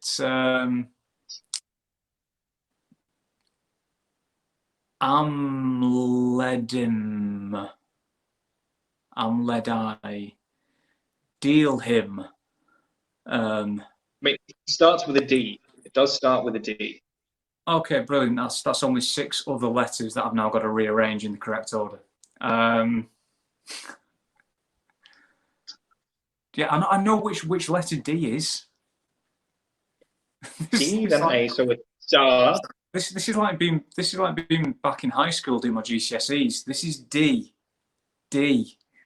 Like, Hold on. You said earlier that you got paid to go to university. Don't bring that shit up with me, all right? Mate, it's even worse than that. I got paid to go to college. I didn't even make it to university. That whiskey hit me hard. You know, the partying hit me hard. I don't know. Jesus Christ. Pass. All right. Simon has it in one. I will let Simon tell you what it is. Yeah, come on, Simon. Do it. Oh, all right. It's De Ville. Nice one. There we go. I'd just like to add that the police sirens are on Marcus's end of the broadcast, not mine. They are actually on my end of the broadcast. Apparently, Belgium and Antwerp is a huge place for crime. We hear them so often. Fucking weird. Anyway, yes, lead him is an anagram of De Vierley. Paul. Yeah, Paul. yeah. All right. Paul's probably nailed it. So, your final anagram of today, and you should be, you're very familiar with this. You should get this in one. You should get this really quickly. Okay. Your anagram is lax tone. Maltbox. Maltbox it is. Yeah. Oh, nice one. That was the last one was good. They were all good. The meal one really did thrill me, to be fair. I mean, you laugh about it, but to be honest, I don't think only one person has gotten their distillery or their brand in like 10 seconds. Most people take a few minutes. I'll take that. I'll take that as a win. And that was a great game. That was a lot of fun. When the only other Andy I've had on, when Andy Watts was on, I had to tell him, you live here. For him to get James Sedgwick Distillery, I had to say, you live here. So Andy, and I didn't actually say it. Someone in the comments, I think it was either Paul or Simon that said, fucking hell, tell me lives there. Oh my gosh, I feel so sorry for him. Andy is such a great guy. There are so many nice guys in the whiskey industry, but genuinely, Andy Watts is probably one of the nicest people that I've ever spoken to. Fantastic. Such a nice guy. Really There's is. so Very, many, really you're right. So nice. The whiskey industry is filled with nice people, but I think I would say Andy, then probably Dave, then... Are we tearing them now? Are we doing a nice whiskey I'm trying list? to think of I'm trying to think like the three nicest people I know in the whiskey industry. Andy, Dave, and then I can't really place the third person. That's the problem. There's quite a few, I think, vying for third place. I mean, Ian at Glenmurray, great guy. Dean at Deanston, great guy. Andy, Dave, Ian, there you go. Paul, nailed it. Yeah. And that's not excluding everybody else. That doesn't mean that everybody else in the whiskey industry is not nice, obviously. But there's so many nice guys out there. Really are. And I think that's kind of a testament to the industry in itself and the people that are involved in it. Even bloggers and general reprobates such as ourselves. I mean, there's a real nice camaraderie about it, which is great.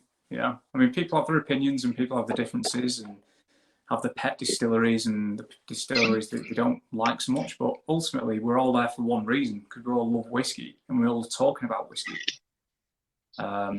which I think is really hard to replicate across a couple of other industries.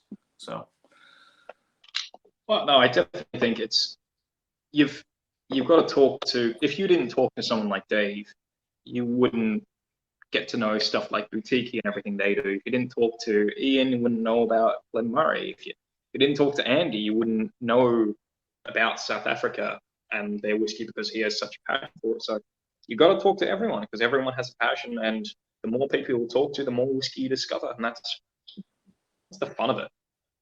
Absolutely. Totally. Anyway, I'm aware that we have been going for an hour and 40 minutes. I told my partner this would go for an hour, and she said, oh, it will go for 2 hours. And I laughed, and she is right. I mean, she currently has her headphones in. She can't hear me say that. Oh, there won't be anything playing. I can guarantee it. There'll be nothing playing. She'll be listening to every single word. And hello to Max's partner. Hope you're well. Hope you're enjoying Belgium. She's Um, very much enjoying Belgium. She is well. is it what's it One day. what's it like over there at the minute? Is it a bit warmer than it is in the UK? Is it? Um, yeah, apparently it is warmer here. We had a great week last week we had a great week recently where there was between 30 and 33 degrees, and I was loving it. That's great weather for me. Now it's gone. It's about 23 degrees at the moment, so it's dropping down. But it's pretty good. Like Belgium is pretty nice. Lockdown here, by the way, is pretty much ended. You have Right. to wear, yeah, you've got to wear a face mask on public transportation, and bars will do table service, but everything is open. So we've been rediscovering some of our old haunts that we used to go to when we were here last. Because I lived here for 3 months through the end of last year, the start of this year. So rediscovering the Really? old places, it's bloody fantastic. Yeah. Oh, cool.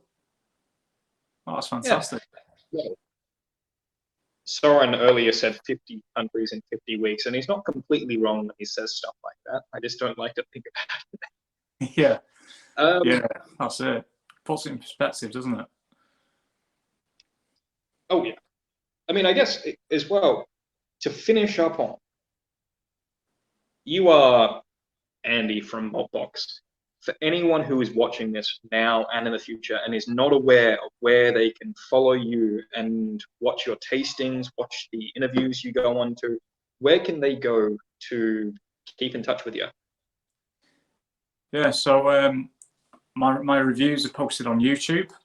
My YouTube link is basically youtube.com/maltbox whisky. Because for some reason Maltbox was already taken by people that made physical metal boxes for some sort of like brewing process, which was a bit annoying. On Twitter, again, I'm at Maltbox and I'm quite active on Twitter. And again, Instagram, which I'm on relatively frequently, is Maltbox Whisky. So that's where I am. Nice one. And can we get maybe a hint as to what your next review is going to be on? Yeah, so I mean, the last review that I did was the Auchentoshan American Oak, which is quite a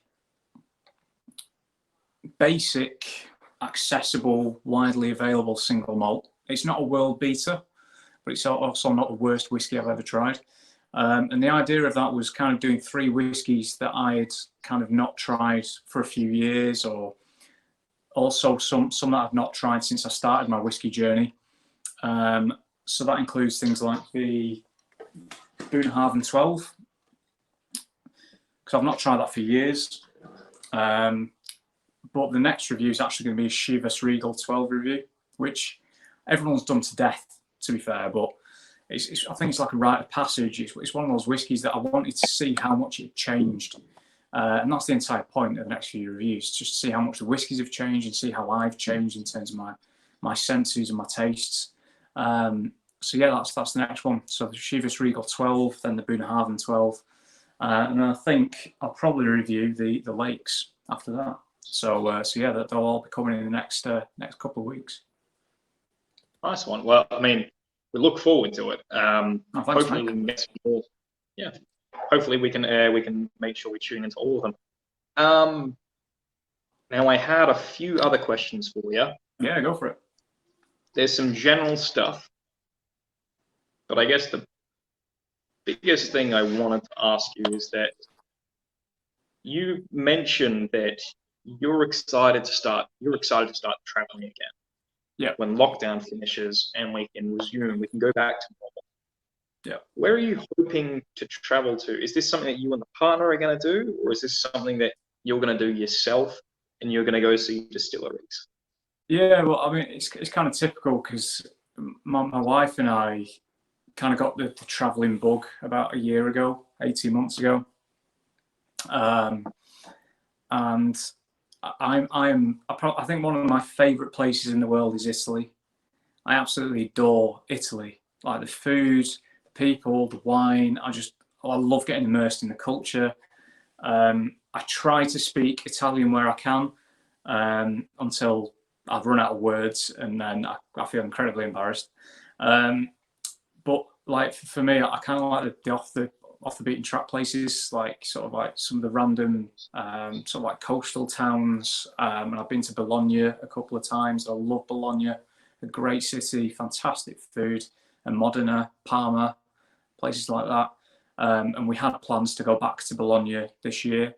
We were also supposed to go to Tokyo and Japan, do a tour around Japan, which was our main holiday back in May, which was to celebrate my wife's 30th birthday and also my birthday as well, which kind of coincided on that time. So we're going to go there. So hopefully we'll do that next year, because I was going to go to the Yamazaki distillery as well while we're there.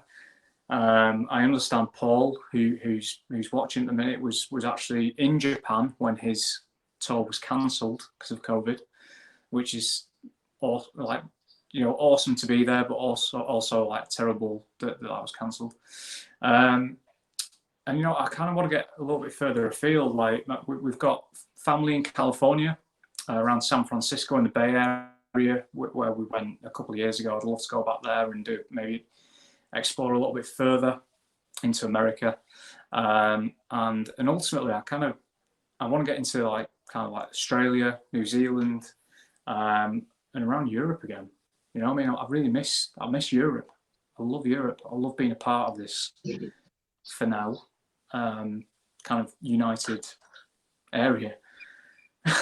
It's don't get me started. We dodged it so cleanly when we spoke about Boris and Doris. We dodged it, and then it just look. To be honest, as someone who is in Europe at the moment, it's fantastic. I know a lot of countries are lessening their restrictions. I know it's right next door. The Eurostar is still cheap as chips. If you order a week ahead, you can get a ticket for 40, 50 quid. This show is not sponsored by Eurostar, by the way. It's just Eurostar is much better than any other way of getting to Europe. It's easy. Susan from Irish Rams makes a good point and would love to see you do a review of Puny Cask Strength from Italy, which I love the Puny. I think Puny is fantastic, and their distillery just looks amazing. Just the outside, the architecture, it's brilliant. It's like just so, it's incredibly Italian though, isn't it? You know, I mean, it's just so stylish. That distillery is immense. It is immense, and I'm quite guilty because I have tried to get hold of some of that stuff for years, and either I've missed out or it's, you know, basically gone under my radar when it's been available on my usual go-to websites. But I'm really, really interested to try it and just see what it's like. I really am. Well, I mean, I'll give them a final plug, but if you head to Europe, go to Belgium, go to the Molenbeek Distillery. It is fantastic. It looks like I have a review of the Molenbeek Distillery on my blog, somewhiskybloke.com. You can go there, look at it. It looks like this little slice of almost the borders. It's got some small hills, a bit of trees, and then just green grass, thatch roof, white brick building, and it's amazing. And you go in and they have foresight stills. It feels like whenever I go there, it really feels like I'm going back into like the Borders distillery or something, like, and it's amazing. I love those guys. And the whiskey's fantastic and it's cheap. And I am very cheap. So yeah. It sounds lovely. It does sound lovely. I think I need to revisit Belgium. I've not been there since I was like 16, when I went on a school trip to like Ypres and Brussels and, you know, places like that. But no, I think I've never been to Bruges. Bruges is somewhere where I've always wanted to try and get to. think the three big places to go to in Belgium for me are Bruges, Ghent, and Antwerp. Ignore Brussels. The only reason you need to go to Brussels is because the Eurostar stops there, but then just get on a train and go elsewhere. Brussels sucks. Yeah. Nothing's in Brussels. No one likes Brussels. Not even Belgium likes Brussels. I'm not a fan of Brussels. So there's people from Brussels. Antwerp, Ghent. Yeah. Look, Antwerp, Ghent, Bruges. If you want to go further, go west, get the train to Ostend and see like the Belgian coast. That's fantastic. Brackenberg is up there. It's amazing. Zeebrugge is really good, but yeah. And you're so close to it. It's like it's a 2.5 hour train journey. That's insane. I mean, it's you say that, but from where I am, it's 2.5 hours to London. All right, that's fair enough. So, okay, yeah.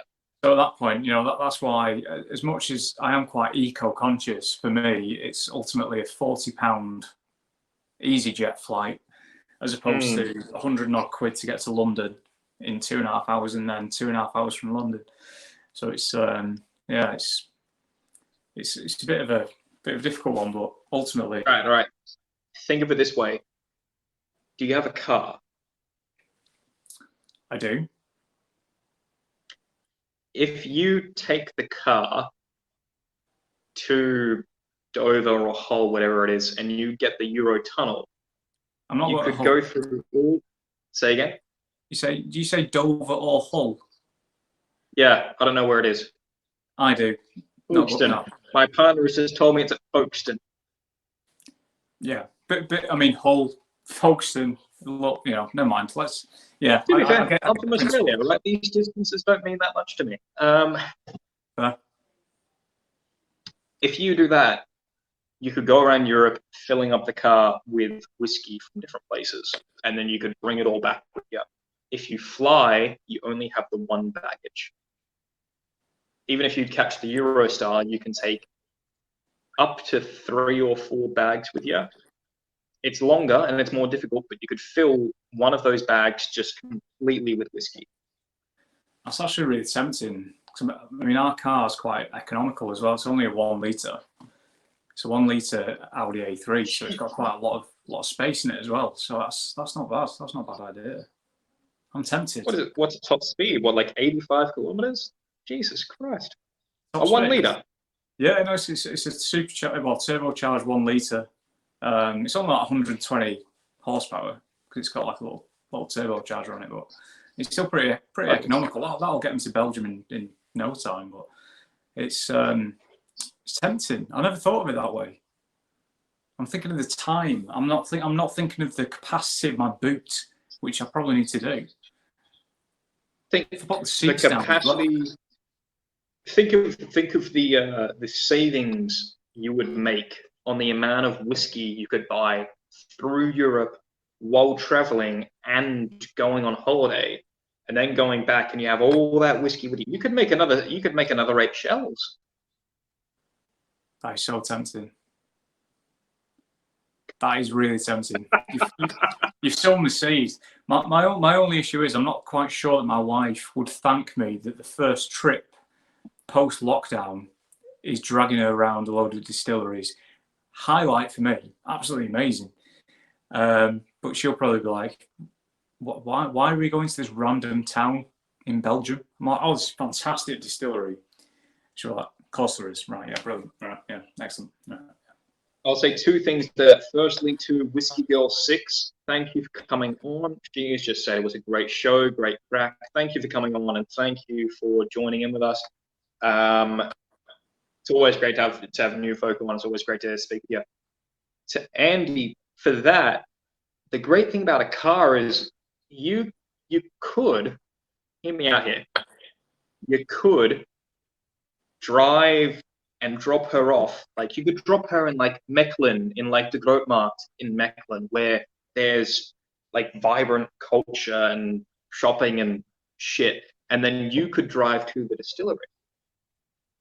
You could do the tour and get everything you need and then go pick her up. It could be a trip for both of you.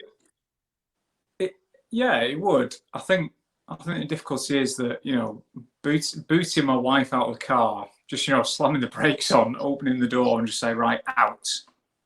In the middle of a town that she's not too familiar with. It's kind of divorce material. To be honest, That wasn't really what I meant. I meant well, more. That's how I interpreted it. To be fair, that's what I heard. You might have said something different, but that's what I heard. And to be honest, I hear divorce lawyers are quite expensive, and I don't want to go down that road. It's as you work in insurance, so you can. That's. Yeah.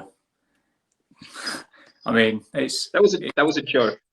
That was a joke. Right. I don't want Andy to get divorced from his wife. Well, neither does she. Neither do you. I am hands down the best thing that's ever happened to her. So I'm just throwing that out there while she's not here. But yeah, we were supposed to go to Speyside in September. So it's supposed to be, the big holiday was going to be Japan, and then maybe a weekend away in Italy, or a weekend away in Bordeaux or something like that. And then we're going to go to Speyside, because, to be honest, I mean, my dad's Scottish, and my family are all from around Glasgow and the Lowland whisky region. I don't tell them they're from the Lowland whisky region because they probably wouldn't appreciate it. But ultimately, like as far north as I've got, I'll readily admit I have not got around as many distilleries as I would like to. So the ultimate aim this year was to get to Speyside and pop into Glendronach as well while we're up there in Aberdeenshire. And obviously that's kind of gone by the by as well, because ultimately, I can't suddenly go from lockdown to then dragging around a load of Scottish distilleries. But I say that, it's my wife's really got into whiskey recently, which is great, and I've never forced it on her. I've never said, try this, drink this. Why are you drinking this? It's been something she's kind of like got used to, like the doorbell going all the time, and ultimately it's been something she's kind of asked to. I have to replace the batteries on that doorbell like every week.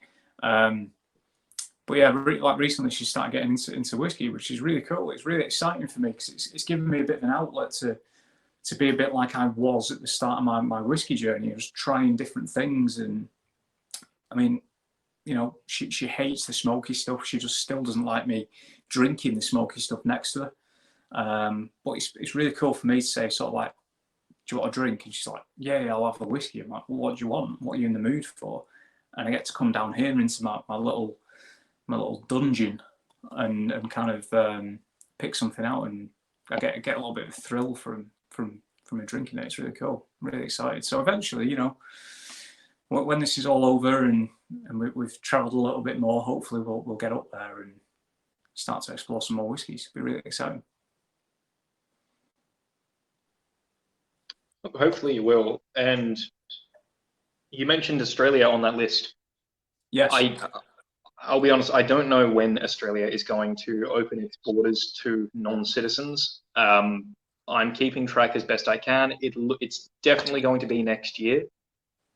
But when you go to Australia, when you go to New Zealand, and to anyone who's watching, when you go to Australia or New Zealand, let me know, and I'll put you in touch with as many distilleries as I can to try and get you a little bit more, because a lot of those guys who work in them now are guys I went to high school with and guys I grew up with. So, if I can say to them, hey, give these guys a little bit more, I'd love to do it. So you leave Australia thinking, yeah, it is the best whiskey country in the world. Ooh, that's big. That's big. That's big. I'm leaving that one well alone. Hey. But hopefully, I'm open to it. I'm open to it. Try, mate. I can only try. No, there's nothing wrong with that one. There's nothing wrong with that. It's one of those. If the whiskey's good, the whiskey's good, and that's all that matters. Oh yeah. And the very last question that I want to ask you is, in what way can the whiskey community support the industry at this time? I think ultimately that the key part is keep buying whiskey. A lot of these distilleries are having to adapt the same as the rest of the hospitality industry. And you know, I mean, ultimately, whiskey distilleries are alcohol factories. You know, taking the shine off it, but that's what they are. They have a lot of resource, a lot of money, and a lot of time invested in a product. So get on it, just keep buying it. And when these guys open again, and they're saying, like, you know, the visitor centre is open, if you get the opportunity to go for a day trip, if you're near these places, go and do it. You know, I mean, they will be observing social distancing. You know, distilleries have quite a distinct knowledge when it comes to high strength alcohol. So when it comes to sanitizer, you'll be pretty safe. And you know, I mean, I think it's one of those things. I think whiskey is a people drink. You know, whiskey is as much about the people as it is about the actual spirit itself. It's an incredibly social drink. It's an incredibly social experience. So I think those guys want people to come back through the doors. I think those people want to share what they've made and what they've invested their time into with you. So where you can, just go and visit. Just share some really important moments and try and support your local distillery. Or if you do get the opportunity, support a distillery that might be a bit further afield. Nice one. I like that. And of course, those were all brilliant answers, and I do agree with them. Support the distilleries. Buy whiskey at this time. We want you to buy whiskey. It keeps everyone alive. Yeah. And then, is there anything else you want to add there, Andy? No, nothing, you know, specific. But thanks again for having me on. Apologies that I didn't do too well at the quiz, but you know, I'll practice for next time. And yeah, I mean, obviously Australian whiskey is the best whiskey in the world. That's what we decided on, wasn't it? I think right at the start. Yep. Yeah, cool.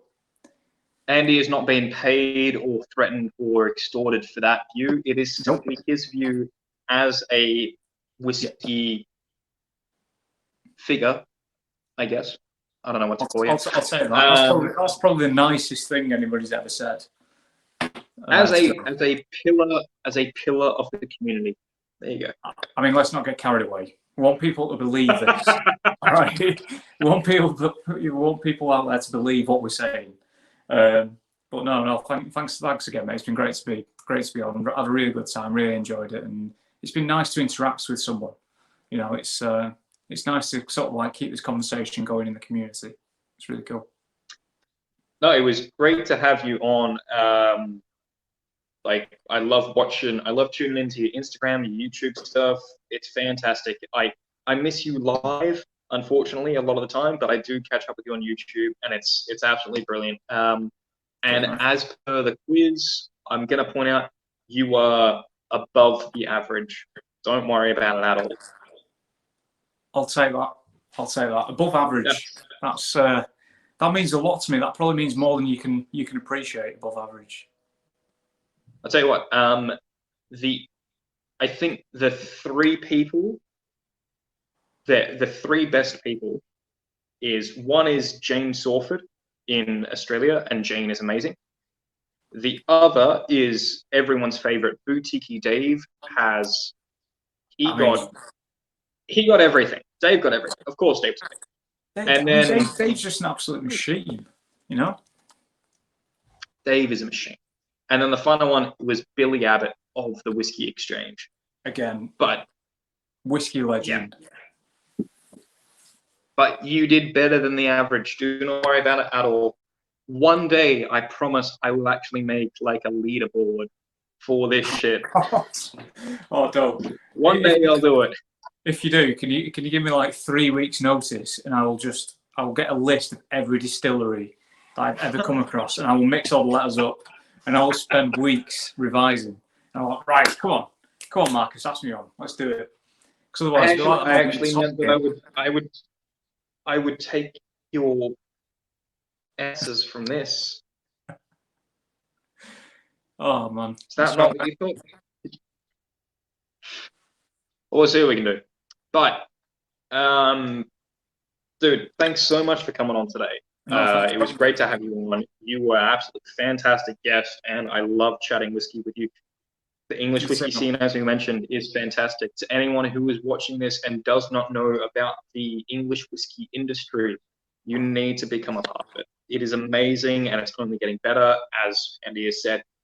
To everyone who's watching live, thank you very much for tuning in. To everyone who is watching at any other point in time, thank you for tuning in. Make sure to comment and tell us what you're drinking, and let us know what you think and which part of the world excites you for whiskey. Anyway, I've been Some Whiskey Bloke. I've been joined here by Andy from Maltbox. And guys, Slange, it's been brilliant to have you. Lunch. Cheers.